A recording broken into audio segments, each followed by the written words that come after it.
Regardez vers le haut, vers ce somptueux tapis du ciel nocturne, qui ressemble à une coupole incrustée de diamants et qui, depuis l'éveil de la conscience humaine, a servi de boussole aux navigateurs et d'autel aux prêtres.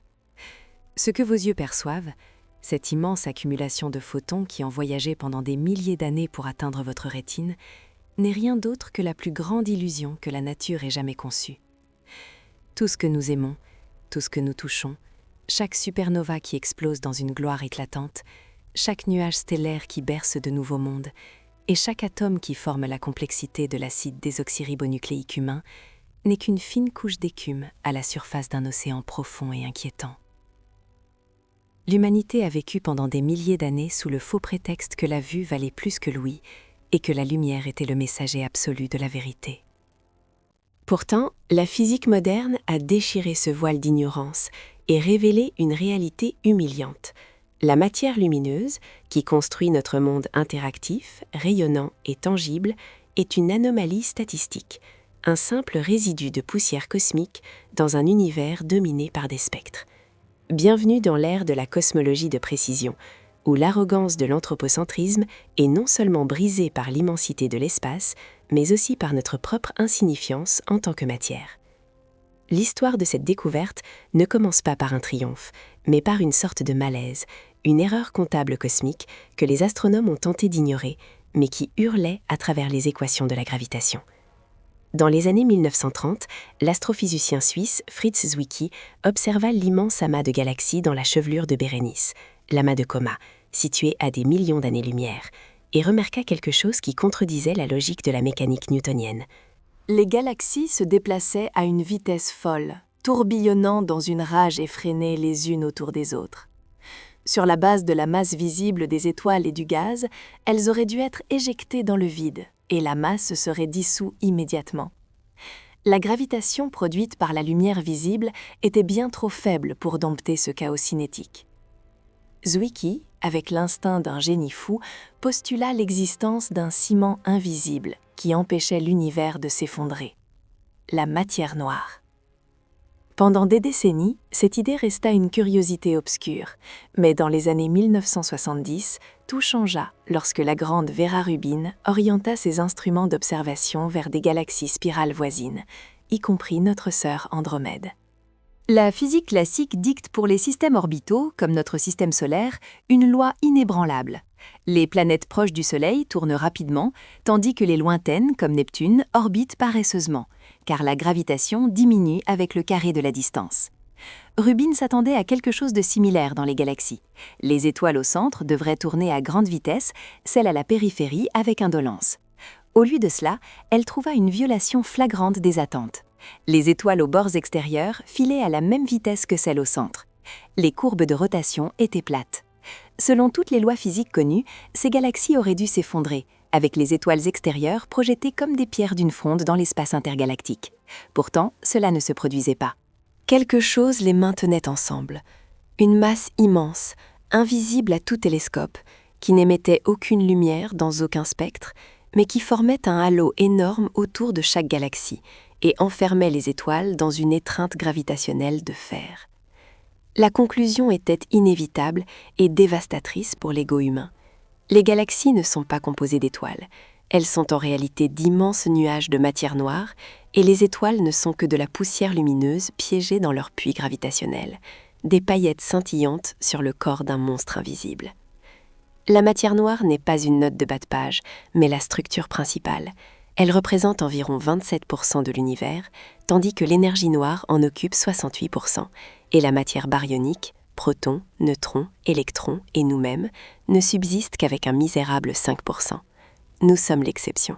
Nous sommes des impuretés dans le cristal de l'univers. Mais qu'est-ce exactement cette matière spectrale omniprésente ? Le terme noir lui-même est une tromperie linguistique destinée à atténuer l'étrangeté du phénomène.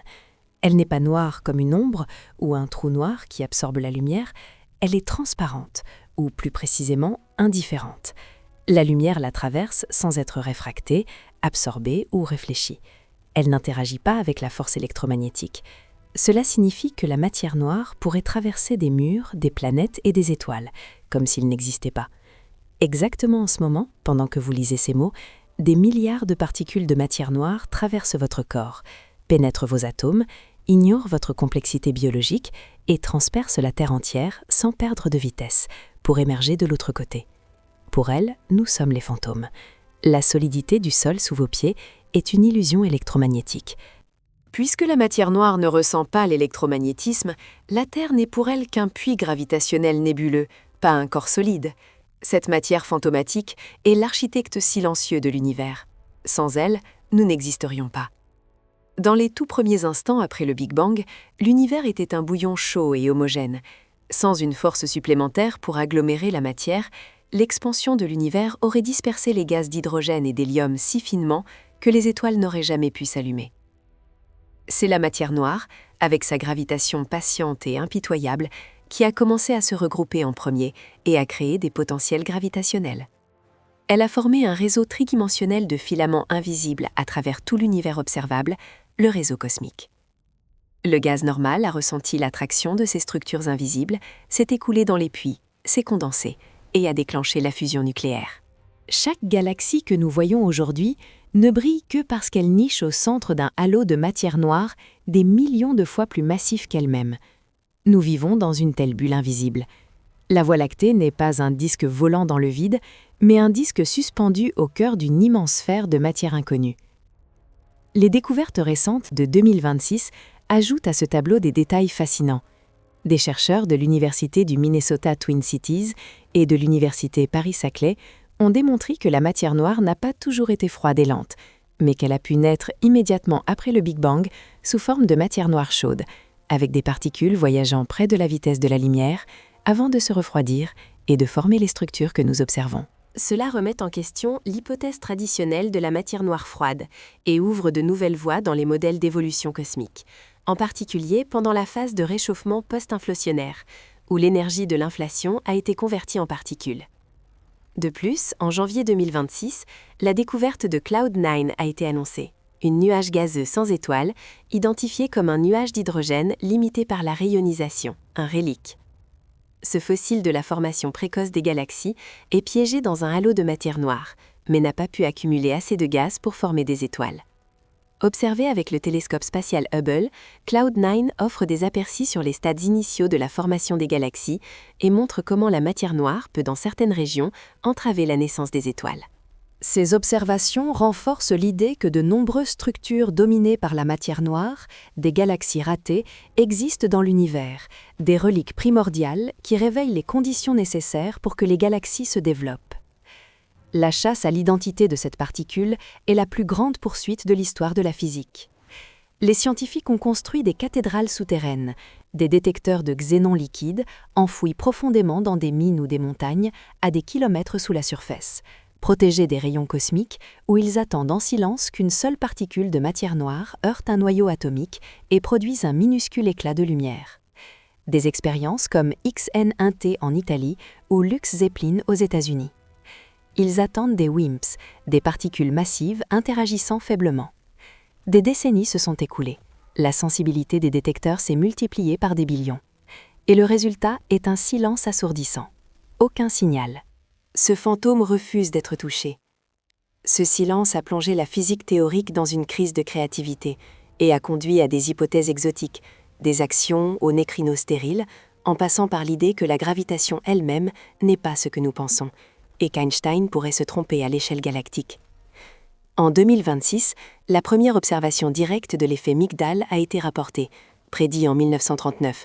Lorsqu'un noyau atomique en recul éjecte des électrons orbitaux, cela ouvre de nouvelles voies pour la recherche de matière noire, en détectant des interactions plus petites malgré le bruit de fond.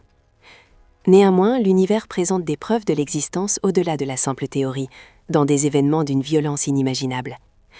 L'amas de la balle est la preuve décisive dans cette enquête cosmique sur le crime, la collision de deux immenses amas de galaxies.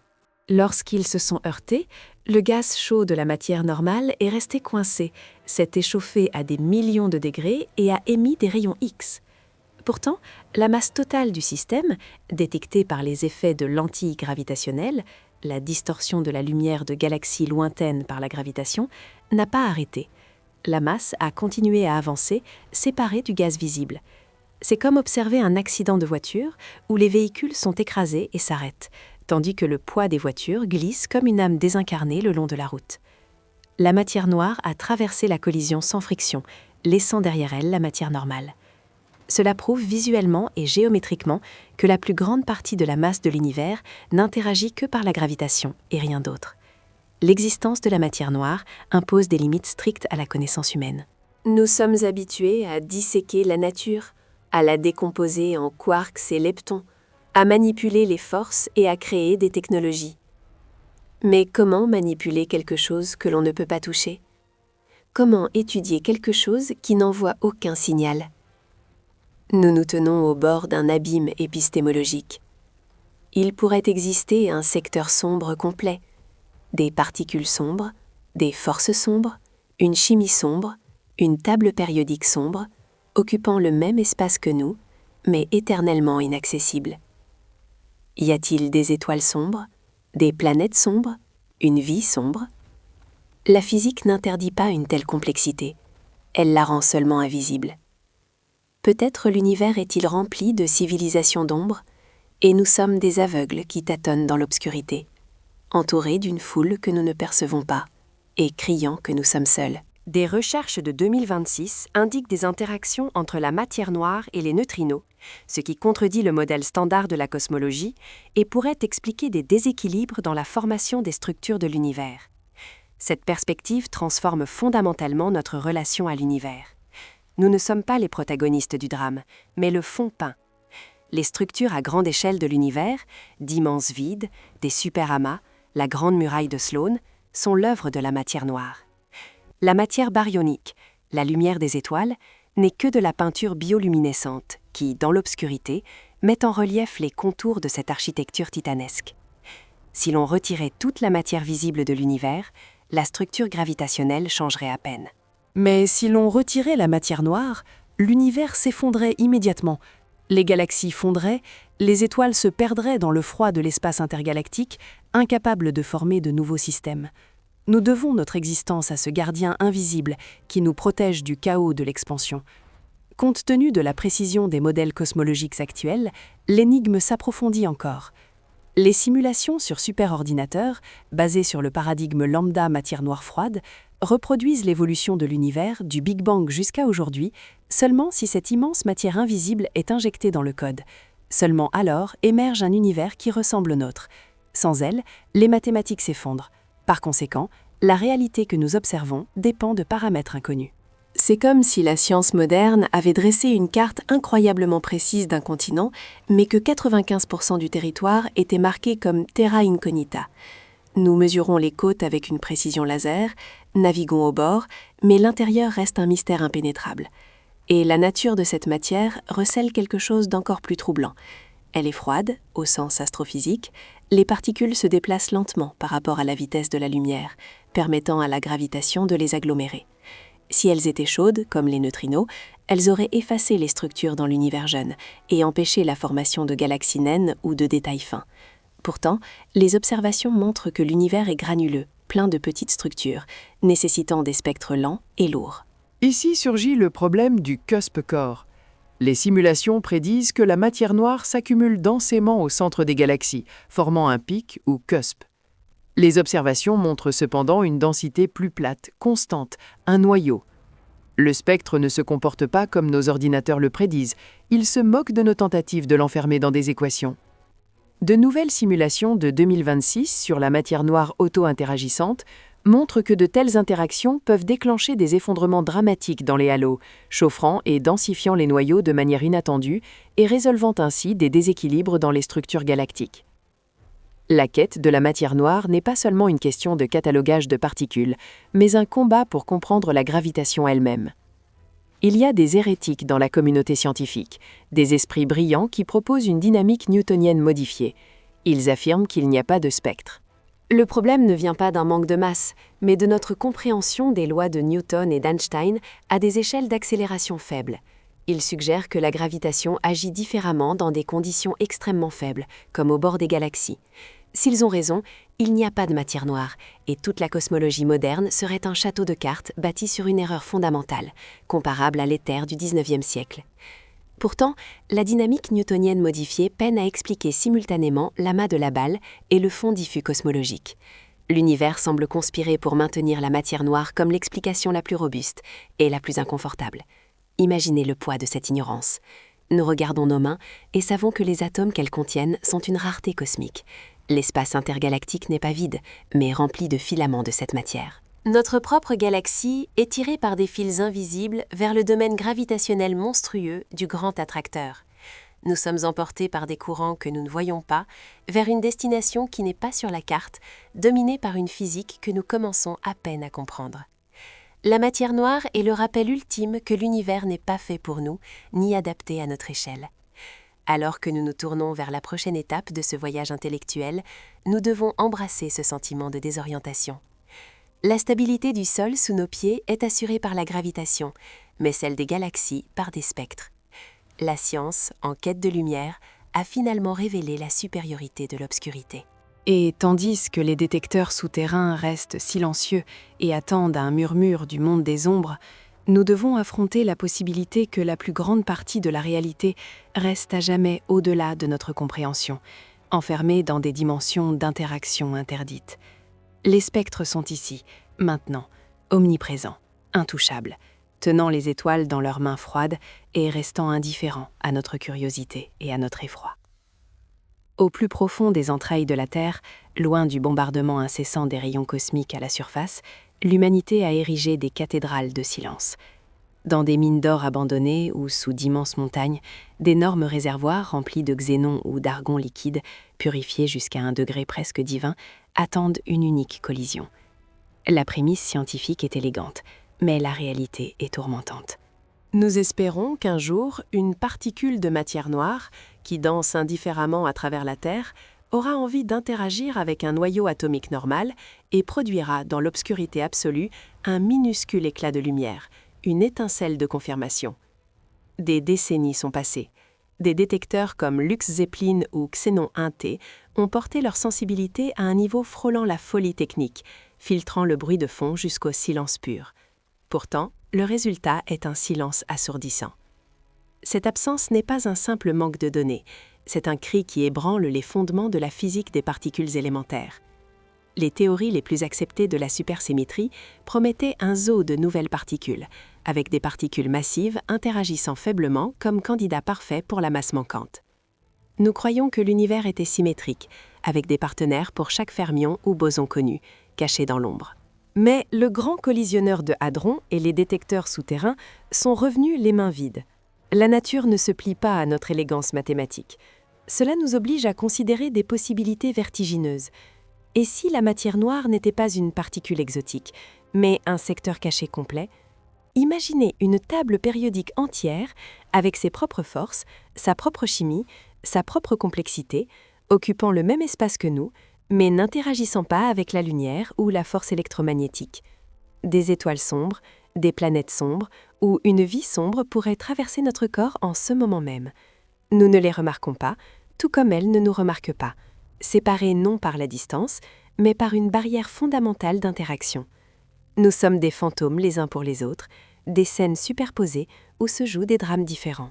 Pourtant, si la matière noire est le ciment de la gravitation qui empêche les galaxies de se disperser comme de la fumée, il existe une entité encore plus sinistre, une force qui ne lie pas, mais sépare. Si la matière noire forme environ 27% de l'univers, le vrai géant, qui dévore l'espace, revendique la plus grande part de 68%, l'énergie noire. Ici, le récit cosmologique passe du mystère à l'horreur existentielle. Jusqu'à la fin du XXe siècle, régnait l'hypothèse rassurante que la gravitation, avec sa patience infinie, ralentirait finalement l'expansion de l'univers commencée avec le Big Bang. L'univers serait comme une pierre lancée vers le haut, qui finit par perdre son élan et retombe sur elle-même, ou dérive éternellement avec douceur. Mais en 1998, les observations de supernovae lointaines, ces phares standardisés dans l'obscurité cosmique, révélèrent la réalité. L'univers ne ralentit pas, il accélère. La pierre jetée refuse de tomber et allume des moteurs invisibles, filant avec une vitesse croissante vers l'infini. Quelque chose crée de l'espace neuf chaque seconde, repoussant les galaxies avec une violence silencieuse. Nous l'appelons énergie noire, mais le nom n'est qu'une étiquette pour notre ignorance totale. Contrairement à la matière noire, qui se regroupe autour des galaxies et forme des halos, l'énergie noire est une propriété intrinsèque de l'espace vide lui-même. Elle est lisse, continue et impitoyable. Plus l'univers s'étend, plus d'espace vide se crée. Plus d'espace vide, plus d'énergie noire est générée, menant à une expansion supplémentaire. C'est une boucle de rétroaction positive apocalyptique. Les découvertes récentes de l'instrument spectroscopique d'énergie noire en 2026 indiquent que l'énergie noire évolue avec le temps. Son influence sur l'expansion accélérée a diminué d'environ 10% au cours des 4,5 milliards d'années écoulées, remettant en question l'hypothèse d'une densité constante et nécessitant de nouveaux modèles d'évolution cosmique. Les tentatives d'expliquer cette énergie de manière quantique ont conduit à la plus grande catastrophe théorique de l'histoire de la science. Le calcul de l'énergie du vide, les particules virtuelles bouillonnantes qui émergent et disparaissent constamment dans le tissu de la réalité, donne une valeur absurdement plus grande que l'énergie noire observée. La contradiction n'est pas une erreur d'arrondi, elle s'élève à 120 ordres de grandeur. Pour le rendre compréhensible, c'est comme estimer la masse d'un atome unique et obtenir plutôt la masse de tout l'univers observable. Cet abîme entre la théorie quantique de l'infiniment petit et la relativité générale de l'infiniment grand est une plaie ouverte dans la physique moderne. L'univers nous dit avec une clarté cruelle que nous ne comprenons pas les règles du jeu. Le vide n'est pas un néant, c'est un milieu dynamique, vivant, doté d'une force de pression négative qui étire le tissu de la réalité, et notre mathématique échoue lamentablement à décrire son essence. Le destin que dessine cette accélération est une solitude absolue, connue sous le nom de grand gel ou mort thermique, exacerbée par une expansion exponentielle. Avec le temps qui avance, l'énergie noire poussera les galaxies voisines au-delà de l'horizon des événements cosmiques. Elles franchiront le point de non-retour. Leur lumière ne nous atteindra plus jamais, car l'espace intermédiaire s'étend plus vite que la lumière elle-même. Le ciel nocturne, aujourd'hui empli d'îles stellaires, s'assombrira et se videra progressivement. Si une civilisation existait dans un avenir lointain, elle regarderait vers le haut et ne verrait que l'obscurité, sans preuve du Big Bang ou de l'expansion, piégée dans une galaxie solitaire dans un océan de néant. La cosmologie en tant que science deviendrait impossible. Toute l'histoire de l'univers serait effacée par l'expansion et les habitants futurs resteraient dans une amnésie éternelle. Pourtant, il existe une hypothèse encore plus terrifiante, le grand déchirement, la grande déchirure. Si les modèles d'énergie fantôme sont permis et que la densité de l'énergie noire augmente avec le temps, la force répulsive deviendra si violente qu'elle vaincra toutes les forces fondamentales. D'abord, elle disloquera les amas de galaxies, puis elle déchirera la Voie lactée et projettera les étoiles dans la solitude. Dans les derniers instants, elle vaincra la gravitation du système solaire et arrachera la Terre de l'orbite du Soleil. Dans les secondes finales, elle vaincra la force électromagnétique et nucléaire, déchirant les montagnes, les corps humains et finalement les atomes et les noyaux eux-mêmes. Le tissu de l'espace-temps se déchire et l'univers s'achève dans un chaos singulier. Face à ce scénario, la tension de Hubble apparaît comme un signe que notre compréhension est brisée. La mesure du taux d'expansion de l'univers, avec le fond diffus cosmologique, l'écho du Big Bang, donne une valeur précise. La même mesure avec des étoiles locales et des supernovées donne une valeur incompatible. Les échelles ne correspondent pas. L'univers jeune raconte une histoire, l'univers mûr une autre. Ce n'est pas une simple erreur expérimentale, cela montre que notre meilleure tentative de décrire la réalité, le modèle standard de la cosmologie, est incomplet ou fondamentalement faux. Peut-être que l'énergie noire a changé avec le temps. Peut-être que la gravitation se comporte différemment à des échelles intergalactiques. Ou peut-être y a-t-il des particules primordiales, des neutrinostérismes ou des champs scalaires qui interfèrent dans l'évolution de l'univers de manière que nous osons à peine imaginer. Nous naviguons sur une mer dont 95% sont invisibles, et les courants nous tirent vers des cascades invisibles. La matière baryonique, protons, neutrons, électrons, étoiles, planètes, nuages stellaires, et vous et moi, n'est que de l'écume à la surface de cet océan sombre. Nous sommes des anomalies dans un univers dominé par des ombres et une énergie vide, de rares sous-produits. L'arrogance de l'anthropocentrisme fond ici. Nous ne sommes pas le centre, pas le but, pas même fait du matériau principal de l'univers. Nous sommes des impuretés lumineuses dans un univers sombre. Cette dualité entre la matière noire liante et l'énergie noire déchirante définit le style architectural de l'être.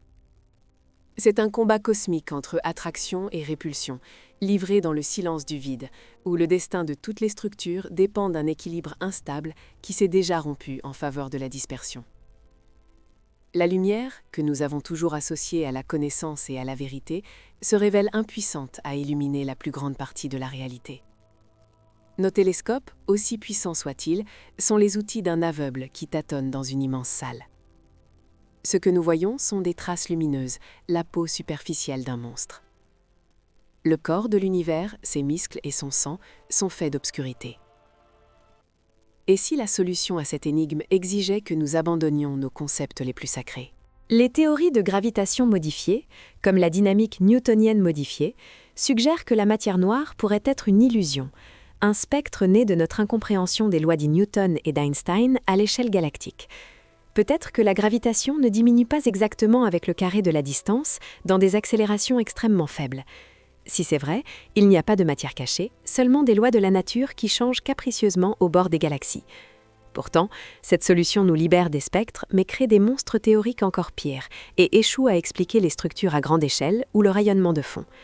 Nous sommes piégés entre la nécessité d'inventer des particules invisibles que nous n'avons jamais détectées et celle de réécrire les lois de la gravitation qui fonctionnent parfaitement depuis des siècles. L'exploration de l'énergie noire et de la matière noire n'est pas une simple affaire technique. C'est la frontière ultime de l'épistémologie humaine. Sommes-nous face à un mur insurmontable ou au bord du plus grand saut conceptuel depuis la reconnaissance que la Terre n'est pas plate ? L'énergie du vide pourrait être la clé de technologies inimaginables ou la confirmation de notre finitude insignifiante. Si l'espace vide possède de l'énergie et que cette énergie détermine la fin des temps, alors le néant est l'entité la plus puissante qui existe. Le concept philosophique du vide est détruit par la physique. Le vide n'existe pas, il n'y a qu'un remplissage bouillonnant de possibilités et de destruction. En contemplant cette réalité, un vertige est inévitable. Nous sommes des passagers dans un véhicule sans conducteur qui accélère sur une route sombre sans phare, sans carte, sans pilote. Les structures qui nous maintiennent ensemble sont énigmatiques. La force qui nous conduit à la fin est inexplicable. La science, au lieu d'éliminer les mystères du monde, les a infiniment approfondis. L'univers n'est pas seulement plus étrange que nous le supposons, il est plus étrange que nous puissions le supposer. L'obscurité n'est pas une simple absence de lumière, elle est matière, être, une force active qui façonne le passé et détermine l'avenir. Et avec nos cerveaux limités, évolués sur les savanes africaines pour la chasse et la cueillette, nous tentons de décrypter le code source de la réalité, qui opère dans des dimensions et des énergies qui dépassent notre intuition biologique. Les spectres de la matière noire et les démons de l'énergie noire ne sont pas lointains dans l'extérieur. Ils imprègnent l'espace entre les atomes de votre corps, sont maintenant dans cette pièce avec vous, invisibles, intouchables, et maîtrisent le destin de chaque particule. En attendant, nous poursuivons notre existence brève et rayonnante, comme une petite bougie qui défie la tempête cosmique approchante. Dans ce scénario vertigineux d'incertitude, où la structure de l'espace lui-même n'apparaît pas comme une scène vive, mais comme une mer déchaînée d'énergie cachée, nous devons affronter notre propre arrogance perceptive. La science, dans sa quête héroïque de vérité, a heurté un mur de verre. Nous voyons des mouvements, ressentons des effets, mais le matériau fondamental de la réalité reste hors de notre portée. La matière noire n'est pas seulement un problème comptable cosmique, où la masse observée ne justifie pas la gravitation exercée. Elle est le squelette invisible, et les corps lumineux des galaxies ne sont que des ornements superficiels sur lui. Imaginez un instant l'architecture titanesque qui soutient l'univers observable. Ce que nous appelons réalité, protons, neutrons, électrons, lumière, la chaleur des étoiles, le rire d'un enfant, le silicium dans les ordinateurs, est en fait une anomalie rare, une écume lumineuse qui flotte sur une mer profonde et sombre. Des simulations informatiques de pointe qui consomment l'énergie d'une petite ville révèlent que l'univers ressemble à un réseau neuronal tridimensionnel. d'immenses filaments de matière noire traversent le vide, reliant les amas de galaxies comme les synapses d'un cerveau sacré et incommensurable. Nous habitons un tel nœud, un point d'intersection où la gravitation était assez forte pour condenser le gaz primordial en étoile. Sans la gravitation supplémentaire fournie par ce spectre omniprésent, la Voie lactée se serait disloquée il y a longtemps. Les étoiles seraient dispersées comme de la poussière au vent, incapables de maintenir la cohésion nécessaire au système solaire et donc à la vie. Nous devons notre existence à ce gardien invisible, qui nous embrasse sans jamais se révéler. Pourtant, la gratitude philosophique se transforme rapidement en frustration expérimentale. Depuis des décennies, nous construisons des cathédrales souterraines, des laboratoires à des kilomètres sous des masses de granit ou de glace, protégés des rayons cosmiques, dans l'espoir de capturer un murmure de cette entité fugitive. D'immenses réservoirs de xénon liquide, refroidis près du zéro absolu, attendent dans un silence sépulcral. La théorie indique que par seconde, des milliards de particules de matière noire traversent nos corps, la Terre et ses détecteurs, comme des fantômes à travers des murs.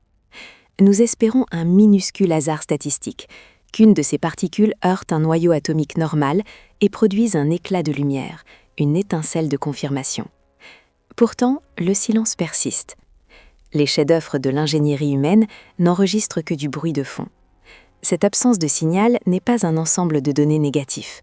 C'est un cri qui résonne dans les halls de la physique théorique et suggère que la nature pourrait être plus exotique que nos modèles mathématiques les plus élégants, comme la supersymétrie, ne le prédisent. En 2025, le télescope spatial Fermi de l'Administration nationale de l'aéronautique et de l'espace a détecté des rayons gamma possibles issus de l'annihilation de particules de matière noire. Bien que la confirmation soit en attente, cela offre la première possibilité directe d'apercevoir son comportement. Et si l'erreur ne résidait pas dans la recherche de particules, mais dans les fondements de notre compréhension de la gravitation, ici, nous entrons dans le domaine dangereux et séduisant de l'hérésie scientifique, la possibilité troublante que les géants sur les épaules desquels nous nous tenons, Isaac Newton et Albert Einstein, aient décrit des lois qui fonctionnent parfaitement dans notre système solaire, notre arrière-cour, mais échouent à l'échelle immense des galaxies. Peut-être que la gravitation ne s'affaiblit pas exactement avec le carré de la distance. Peut-être se comporte-t-elle différemment dans des accélérations extrêmement faibles, comme au bord solitaire des galaxies spirales, rendant inutile la nécessité d'une matière invisible. Cette hypothèse est minoritaire, mais elle jette une ombre de doute sur les certitudes humaines.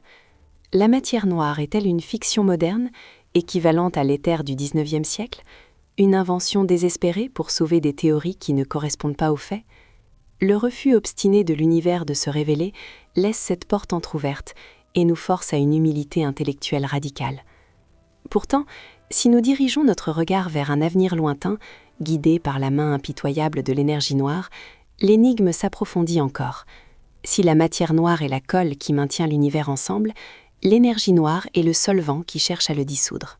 Le combat entre ces deux forces invisibles titanesques détermine le destin ultime de tout ce qui existe. Et les nouvelles transmises par la lumière de supernovas lointaines ne sont pas rassurantes. Le solvant gagne. L'univers ne s'étend pas seulement, il accélère dans sa fuite vers le néant. Les galaxies s'éloignent les unes des autres à des vitesses qui défient l'instinct. Projetez votre esprit dans un avenir inimaginablement distant, des milliards d'années en avant. Si l'accélération persiste, l'horizon de l'univers, la limite de ce que nous pouvons voir, se refermera autour de nous. Les galaxies proches, qui apparaissent aujourd'hui comme des taches de lumière dans nos télescopes, franchiront l'horizon des événements cosmiques et quitteront pour toujours notre univers observable. Leur lumière ne nous atteindra plus jamais, car l'espace intermédiaire s'étend plus vite que la lumière ne voyage. Le ciel nocturne, aujourd'hui rempli d'îles stellaires, s'assombrira et se videra progressivement. Imaginez un astronome d'une civilisation future, né dans la Voie lactée dans 100 billions d'années. Lorsqu'il dirige ses instruments vers le ciel, il ne voit aucune autre galaxie. Il voit seulement une obscurité statique, éternelle. Le fond diffus cosmologique, l'écho du Big Bang qui nous raconte aujourd'hui l'histoire des origines, sera si étiré qu'il sera indétectable. Pour ces êtres, l'univers se composera seulement de leur propre galaxie, une île solitaire dans un océan immobile et infini. Ils construiront des théories physiques basées sur des observations et concluront que l'univers est statique et éternel. limitées à leur proximité immédiate. Ils se tromperont. Les preuves du Big Bang, de l'expansion, de l'abondance du réseau cosmique seront effacées par l'expansion accélérée. Par conséquent, nous vivons dans une ère privilégiée, une fenêtre temporelle unique où l'histoire de l'univers est encore lisible au ciel. La connaissance que nous possédons aujourd'hui est un trésor qui sera perdu par le temps lui-même. La cosmologie, en tant que science, a une date d'expiration. Cette perspective apporte une profonde mélancolie, mais aussi l'urgence de la vie. Nous sommes les gardiens de la mémoire de l'univers. Notre mission de comprendre la matière noire et l'énergie noire n'est pas une simple curiosité académique. C'est une tentative désespérée de lire le livre de la création avant qu'il ne soit déchiqueté et dispersé par les vents de l'entropie. Chaque ensemble de données collectées, chaque particule traquée, chaque équation résolue est un acte de résistance contre l'oubli absolu. De plus, les interactions entre la matière visible et le secteur sombre pourraient cacher des portails vers une nouvelle physique ou de nouvelles dimensions. La théorie des cordes et d'autres approches à la gravitation quantique suggèrent que la gravitation est si faible comparée aux autres forces parce qu'elle fuit dans des dimensions supplémentaires que nous ne percevons pas. La matière noire pourrait consister en particules dans ces dimensions cachées, interagissant avec nous seulement par la gravitation, la seule force qui voyage entre les mondes. Si c'est vrai, l'univers est infiniment plus complexe qu'un simple volume tridimensionnel. C'est un multivers qui se plie sur lui-même, avec des réalités parallèles peut-être à seulement des millimètres de distance, séparées non par l'espace, mais par la dimensionnalité. Les spectres ne sont peut-être pas lointains, ils sont des voisins, dans un sens géométrique que notre cerveau de primate ne peut visualiser. La quête de l'identité de la matière noire se lie aussi à la nature de l'antimatière et à l'asymétrie fondamentale qui permet notre existence. Au début, la matière et l'antimatière ont été créées en quantité égale et auraient dû s'annihiler mutuellement, ne laissant que de la lumière. Pourtant, quelque chose a brisé cette symétrie. Une infime quantité de matière a survécu. Le secteur sombre de l'univers détient-il la clé de l'antimatière perdue ou de cette violation de parité ? Le cosmos sombre est-il le dépôt de tout ce qui a été sacrifié dans la catastrophe primordiale ? Nous sommes les survivants chanceux d'un ancien désastre, et la plus grande partie de la réalité gît dehors, silencieuse, peut-être observant, peut-être indifférente. Et si l'énergie noire n'était pas une constante, mais un champ dynamique qui évolue avec le temps, la quintessence. Si sa densité augmente, l'univers pourrait connaître un grand déchirement, une grande déchirure. Dans ce scénario apocalyptique, la force répulsive de l'espace devient si intense qu'elle vainc la gravitation des galaxies, puis celle du système solaire, puis la force électromagnétique qui maintient les atomes, et enfin la force nucléaire. Les étoiles, les planètes et finalement les atomes eux-mêmes sont déchirés. Le tissu de l'espace-temps se rompt.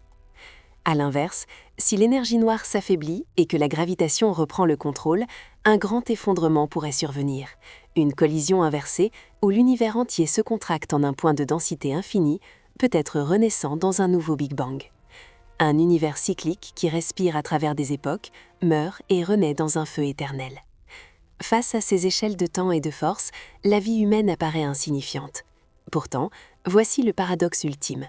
L'univers ne reconnaît sa propre obscurité que par la conscience humaine ou d'autres intelligences dans le cosmos. Sans nous, la matière noire courberait l'espace, l'énergie noire les tirerait. Mais le concept de mystère, d'émerveillement, de quête n'existerait pas. L'univers serait un mécanisme aveugle fonctionnant dans l'obscurité. Nous sommes les yeux par lesquels l'univers regarde dans son propre abîme. Notre peur fondamentale de l'inconnu est la meilleure preuve de notre connexion au tout. Nous ne sommes pas des observateurs externes, nous sommes une partie de l'univers qui s'éveille et réalise que la plus grande partie de son corps est endormie ou cachée. Par conséquent, lorsque vous levez les yeux vers le ciel nocturne et contemplez l'espace vide entre les étoiles, vous ne voyez pas une simple absence, vous voyez du potentiel. Vous voyez le défi ultime. Cette noirceur n'est pas vide, elle est remplie, elle est lourde. La lumière n'est que du maquillage, l'obscurité est le vrai visage de la réalité. Le voyage pour décrypter ces 95% d'inconnus est la plus grande odyssée qu'un esprit conscient puisse concevoir. Nous pourrions ne jamais toucher une particule de matière noire, nous pourrions ne jamais maîtriser l'énergie noire. Pourtant, La tentative de comprendre, la main tendue dans l'obscurité pour demander « Qui es-tu ?», nous définit en tant qu'espèce. C'est notre rébellion contre l'absurdité. Lorsque la dernière étoile s'éteindra, que la dernière galaxie dérivera dans l'obscurité au-delà de l'horizon, tant qu'un esprit questionneur existera, l'univers n'aura pas complètement vaincu le silence. Nous sommes la voix de l'univers qui crie dans la nuit éternelle et affirme que nous, bien que faits d'une matière inférieure et ne vivant que pour un instant fugace, avons pu percevoir la splendeur du mystère. Et peut-être, seulement peut-être, trouvons-nous dans cette reconnaissance de notre vulnérabilité face au secteur sombre la seule immortalité possible, l'immortalité de la vérité, qui, même si elle n'est jamais pleinement atteinte, a été cherchée. Les spectres de la matière noire continueront à nous tourmenter, mais ce sont des spectres qui nous invitent à grandir, à dépasser les limites de la lumière, à étendre notre esprit et à embrasser la totalité de l'être, visible et invisible, dans ses splendeurs terrifiantes et grandioses. Ici, paradoxalement, j'exprime une profonde gratitude et un respect éternel envers les géants du savoir qui ont illuminé l'obscurité de notre ignorance. Vera Rubin, par sa persévérance et sa brillance dans l'analyse des courbes de rotation des galaxies, qui nous a fait accepter que le visible n'est pas tout. Fritz Zwicky, le visionnaire tempétueux, qui a observé en premier l'anomalie de masse dans l'amas de Coma et semé la graine d'un doute fertile. Mordechai Milgrom, qui avec courage a défié les dogmes de la mécanique newtonienne et nous a rappelé que la science doit toujours rester ouverte à réécrire ses lois fondamentales. Et aux milliers de physiciens, ingénieurs et théoriciens anonymes dans des collaborations comme le CERN, Lux Zeppelin, Xénon et Planck, qui sacrifient leur vie dans les profondeurs de la Terre ou les abstractions des nombres pour chasser l'invisible. Votre travail silencieux est le phare qui guide l'humanité à travers l'océan vaste de l'ignorance cosmique. L'héritage de vos questions résonnera bien plus longtemps que la durée de vie de vos réponses. La vérité se tapit peut-être non dans la lumière, mais dans l'ombre. Tant que nous ne craignons pas ces ombres et les fixons directement, l'histoire ne s'achève pas. Tel est l'état de l'univers auquel nous faisons face, et notre propre place en son sein. Jusqu'à la prochaine révélation, ne détournez pas le regard de la vérité dans les profondeurs de l'obscurité.